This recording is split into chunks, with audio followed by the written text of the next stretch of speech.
ஒரு மருந்தை வாங்கி உபயோகிக்காமல் நாளை கடத்தி கொண்டிருந்தால் அதன் வீரிய சக்தி குறைந்துவிடும்.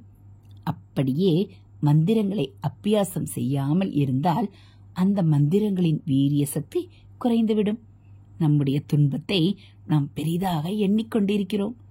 நம்மையும் விட துன்பத்தில் வருந்துபவர்கள் எவ்வளவோ மனிதர்கள் வாழ்ந்து கொண்டிருக்கின்றனர்.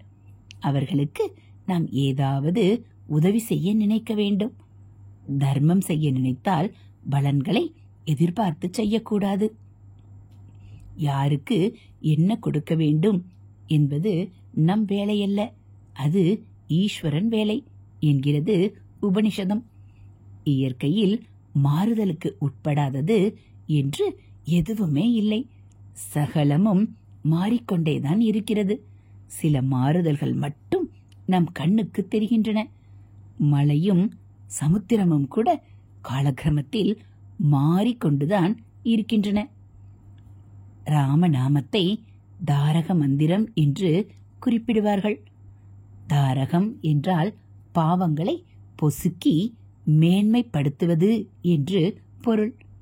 அதனால் நேரம் கிடைக்கும் போதெல்லாம் ராமநாமத்தை விடாது ஜபிக்க வேண்டும். ஹரஹர சங்கர, ஜெய ஜெய சங்கர. மகாபெரியவா சரணம். இது மகாபெரியவா அருள்வாக்கு. தேங்க்யூ.